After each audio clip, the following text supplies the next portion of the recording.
Let's do it. Hello and welcome to Podiatry Practice Mastery. I have today Nicky with me. Welcome, Nicky. Don, thanks for having me on the show. It's an honor to be here, sir. You're welcome. You're welcome. So I'm so excited because you are a thought leader and you kind of train other business owners in terms of helping their business be successful. So tell me a little bit. I always like to start. Tell me a little bit about your backstory, kind of how you got into helping people.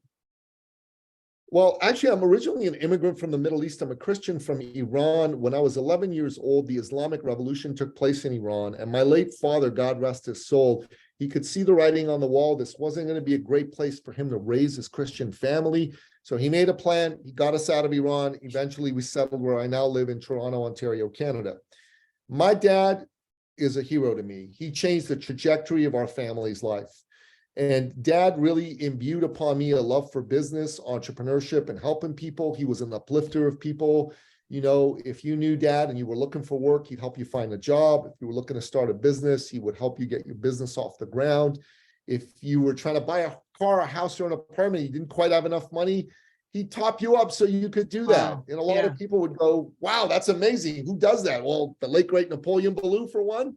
Well, why would he do that, Nicky? Well, he was a Christian. He felt he'd been blessed by God. It was his duty as a Christian to share those blessings. Yeah. And secondly, he was successful. He had the wherewithal to be able to help. I wanted to be like Dad. I wanted to help people. So I got into business as an entrepreneur, and I got into helping professions. I help entrepreneurs. And here's what I saw. I came from an entrepreneurial background. So many good people go into business. And I'm sure you've seen this too, Don. And they're good at what they do, but they're not good at business. They don't get marketing, sales, hiring, firing, culture, financial statements. They don't get any of that stuff. So, you know, I kind of took the approach of Michael Gerber and the E-Myth Revisited to help people create systems, processes, so their businesses can run with or without them. And then a lot of the folks we work with are kind of people who do what they do based on their expertise. And marketing and sales frightens them because these are people who are like, I don't want to be one of those pushy sales guys. You know what I'm talking about. You go in the room, you want to buy, you want to buy, you want to buy. They don't want to be that kind of guy or gal. Yeah. So they would go, well, I'm not going to do that. I'm not going to go after sales. I'm not going to be salesy. Well, there's a problem with that. You shouldn't be pushy, but if you don't go after business, you should be going after people who really need your help. And could you use your help? You're actually doing them a disservice. You're doing yourself a disservice. And you're also doing humanity a disservice because some charlatan's going to come in there who doesn't care. They're going to scoop up the business, not deliver anything, and the sum total of goodness in the world goes down. So I thought to myself, look, I get business and I'm a loving man and I can help these people like learn how to sell through serving. I know how to do that. But that word sales just got stuck in people's craw. So I rebranded sales to service. Nobody wants to be sold down, but everybody loves to be served by a caring human being. So if we show people how to lead from service, then sales becomes a natural conversation. That's how a lot of people double, triple, quadruple their business. Wow. Wow. So let's talk about some of these. Let's say you're going into a clinic, a podiatry clinic. I guess you could say we sell or we prescribe certain things, and certain things aren't covered by insurance. I guess you would mean you have to sell them because if let's talk about one thing. Shoe inserts, orthotics, right? Not covered in Massachusetts, $550 a pair. A lot of times doctors, we believe in them. If insurance covered them, every patient would have them, right? But if insurance doesn't cover them, we're not always offering them. So kind of go through, teach a little bit how you would help doctors to serve their patients more with something like that, if that's a good example, or you can pick another one. No, that's a great example. So let's say you've got a patient who's there with you. And let's say that they're a runner, as an example, right? And when they run, their feet hurt. Has that happened in your experience ever, a runner with their feet hurting? Yep. And let's say you've worked with them, you've done a few things to help them out, but the pain's still there, it's not going away. So you're going to go, listen, how often do you run? Well, I run 3 times a week for about an hour each time. Okay, so this is a big deal for you, right? So listen, I've got a solution for you that will guarantee take the problem away. Are you interested in the solution? 100% I'm interested in the solution. Okay, great. The solution, though, has an investment required with it. Are you someone who's willing to invest in not having your feet hurt? And what would it be like if your feet didn't hurt? Oh my God, I would be able to enjoy myself after my runs. I wouldn't have to take some days off because I'm hurting. I wouldn't be so grumpy with my wife or my husband. You know what I mean? I wouldn't fall asleep early because I've been in pain for weeks. Okay, so great. If we took all that away, what would life be like for you? Whoa, my God, my wife and I, my husband and I would get along better. We'd be able to like show each other we love each other more rather than me fighting with them. I would be able to rest more readily. I would be able to sleep and not oversleep. It would be amazing. So great. Buy these orthotics. Let's go. What's the investment? Just $550. Great. Let's go. That's how you sell orthotics. Not you need to buy orthotics. Nobody cares about orthotics. People don't buy their way into something. They buy their way out of something. They're not buying orthotics. They're buying their way out of foot pain. You follow me? In fact, if I were you, and if I were advising you as an example, I'd say, go become known in your area in Massachusetts as the foot pain relief guy for runners. I work with runners. I get rid of their foot pain. And let me tell you, you get known for that, they'll pay you anything. They'll come see you from far and wide, and there'll be a lot of people that'll go, I just need my foot pain to go away. I don't really care what it costs. Because if their pain is big enough, they're going to do something about it. They're not buying their way into something, orthotics. They're buying their way out of something, foot pain. They're buying their way out of hell. They want to go to heaven. The bridge to heaven is orthotics. You follow me? Focus on solving the problem, not on selling your product. That's what so many people do in business. They get so enamored with themselves and what they do and how awesome they are and how great their product is and how great their methods are. Nobody cares. I'm sorry to burst your bubble. No one cares. They care about themselves. They care about their problems. They're there to get you to help them. And you need to realize that and stop thinking about yourself. Humble yourself. Be a man or woman of humility and be there to serve the person, not to serve your bank book, your pocketbook. And ironically, if you serve the person, your bank book's just going to go ka-ching, ka-ching, ka-ching, ka-ching, ka-ching. Money's going to rain down from the sky into your business. I love it. I sometimes find I actually have a slide when I explain plantar fasciitis. I talk about like what is the problem and how does it affect you? And then what would it feel like if that was resolved? But what I want to be clear about, what I sometimes struggle with in these conversations, for me, it's an awkward conversation. Because as doctors, we tend to be so like, okay, you need a cortisone, you need this, versus having that open-end conversation where they can really talk and express themselves, and what they're really feeling. But those type of conversations, I think, are more beneficial than saying, okay, versus me telling you need this. No one's going to want it. No one wants anything. So that's good. Good. Give me some more things. Give me some more actionable items or actionable tips that you have for small business owners.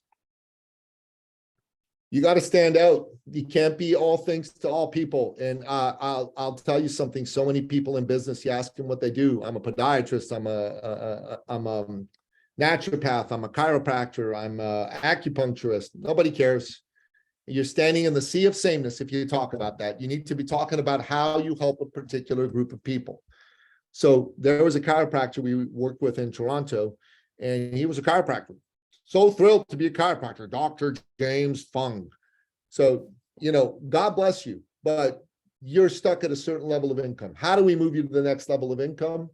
Well, what are you really good at? He said, well, I actually am really good at dealing with concussion protocol and scoliosis. I go, scoliosis? Why don't we brand you as a scoliosis man?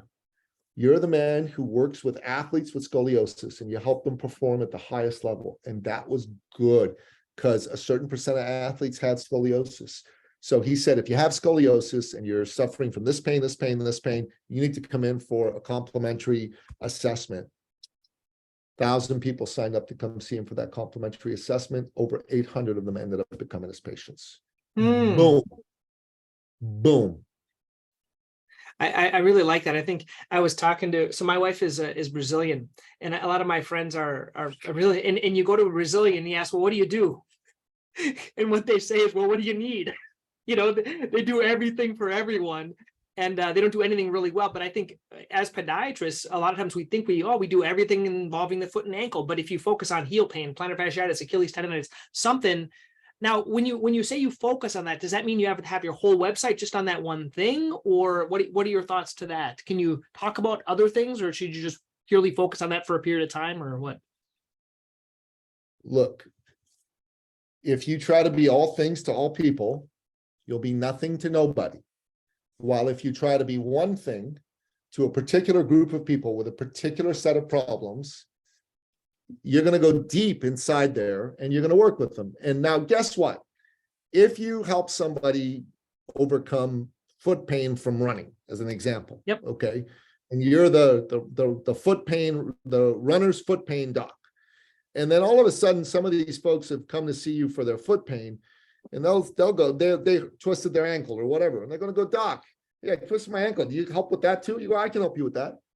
Those opportunities become more open for you. Once you own the foot pain for runner space, then you can start to say, okay, now we've also got a new specialty we're opening up. We're still really good at this, but we've got a new specialty. And then you put a lot of messaging into that new specialty. And you can have 3, 4, 5, 6 areas of specialty. And at some point you'll become, I'm the foot guy. I deal with everything to do with your feet. You got ankle pain from running, feet. I'm the foot guy for athletes, foot guy for runners, foot guy for basketball players, whatever it is. That's the way you want to go. Rather than I do everything about food, I'm podiatrist, I can do it all. I can do it all. I'm sure you can, but you can do it all and stay poor, or you can do it all, or you can do one thing really specifically and get rich. That's nice. Rich.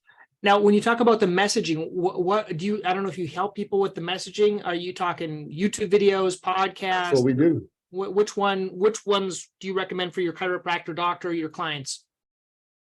Okay, so first and foremost, we got to go back to first principles, okay? We don't put you on a show. We don't have you do a show or a book or any of that stuff until we know that we've got you properly positioned with the right message. So we have to help you create some powerful messaging and thought leadership. So this is an example of some messaging I've created in an area that I'm excited about, which is high performance and winning in business, okay? These are 56 different pieces of IP that I created. This is a positioning matrix, which, you know, is a very powerful tool. I didn't create this tool, someone else created it, but we use this, and I've created this to position myself to the groups of folks I want to work with. And then I've got a whole methodology around marketing and sales that we put together. We have you do all of that stuff first, then we go, okay, start doing this through a podcast, through a book, through an outreach program, through training your front desk staff. And the front desk thing, according to my sweetheart, Teresa, combined with all this, can help add $500,000 a year to a practice. She said that in Toronto, there's practices whose front desks are so suboptimized that they're leaving between $250,000 and $750,000 on the table every year. That's nuts in my mind. It should be doing such a thing like that. But you get the messaging lined up, you get some powerful sales conversations going, and then you turn on the taps with podcasting, book writing, you know, front desk outreach, et cetera, et cetera. I like, because I'm sure you've seen the opposite. People kind of shooting all around, and nothing happens until you can focus on that one area, your unique ability. And listen, here's the other thing I want to say to you, right? One of my clients used to be the great Robin Sharma, the author of the legendary book, The Monk Who Sold His Ferrari, sold 20 million copies. Robin, when I was a fitness trainer, I coached him. And Robin used to tell me, Nicky, you ever want to double your income? Triple your investment in personal and professional development. Hire coaches, join masterminds, attend conferences, purchase courses and do them, and read books. And if you're a doctor and you think, oh, I went to school, I did all my schooling, I'm enough, you're nuts. You need to be schooled in how to be an effective businessman or businesswoman. That is a whole different thing than what you do as a doctor, okay? Just because you're smart and educated in that doesn't mean you're smart and educated on the business side. You got to humble yourself. And this is a problem a lot of docs have. Because they have docs, I hate to say it, but they get a little arrogant. They get a little cocky. Look at me, I'm smart. I went to school. I did my degree, blah, blah, blah. I got nothing to learn from anybody else. That's when God kicks you in the keister. That's when God says, let's humble you because you're not humble. You've got the gift of hubris, the going through you, and I'm going to take all this away from you. That's the danger zone. You got to humble yourself and go, I still need to learn. You're a doctor, you need to be a lifelong learner. You need to not just learn about your your craft, you need to learn about a business and running a business and how to make that business brilliant, beautiful, bountiful, and abundant, right? And here's the truth. If you aren't being coached, if you're not part of masterminds, if you're not attending conferences, if you're not doing courses, if you're not reading books about how to grow and how to be more successful, how to be a thought leader, what are you doing? What are you doing? Everyone says I'm too busy working, right? That's what they're saying. Yeah, that's beautiful, but it's not true. It's really not true. It's just an excuse. Everybody's busy in this day and age. For crying out loud, everybody can come up with a gazillion reasons not to do things. But if you're investing in your business, you need to invest in yourself. You are the most important asset in your business. If you are not taking a minimum of 15 days a year to invest in yourself and your business, time-wise, energy-wise, and money-wise, you are leaving money on the table. You are flushing it down the drain. You're preaching to the choir. I was talking to one of my coaches. I have a couple of coaches. I'm trying to invest 10% of my gross into myself this year. And so, it's a formidable number, and it's kind of hard. Some of the simple things, these are hacks that work. I'll tell you mine, and then you tell me yours. So I get 2 books on Audible every month that automatically replenish. So I have to read, and they're usually business books that I listen to. I'm part of Strategic Coach. I've been part of that for about 8 years, which it's just Dan Sullivan lives two streets away from me in Toronto. So I've been doing that for about 8 years. I have a personal effectiveness coach that I meet every Friday. I do have a podcast coach now every 2 weeks. So these other people, I think they're very, and I'm working to spend that much money, and it's hard to get up to that number. But I find the more I invest, the better my ideas get, and the less I do, and the more I can delegate to others. So what other things do you? I know you're mastermind, so you can talk a little bit about that, or other books that you like, or things. 100%. I'll tell you for myself. I have a main business coach. I have a sales coach. I have a coach for my health and fitness. I have a nutrition coach. I have a relationship coach for my relationship with my lady. I have a relationship coach for my relationship with my teenage sons. It's a whole different animal right there. And I also have a coach who coaches me on speaking, presenting, and all that jazz as well. She's the best there is in the whole damn world. She's incredible. So I believe in coaching. Now, as far as what we do, all the things you're doing are amazing. And I say, keep doing them. I would recommend to you, come do a thought leadership program. It'd be cool for you to come and spend 3 days and learn some of these principles and techniques and start to implement them in your business. That's something that we do. We do 4 of these workshops a year. They're 3 days long. They're in person. They're in the great city of Toronto.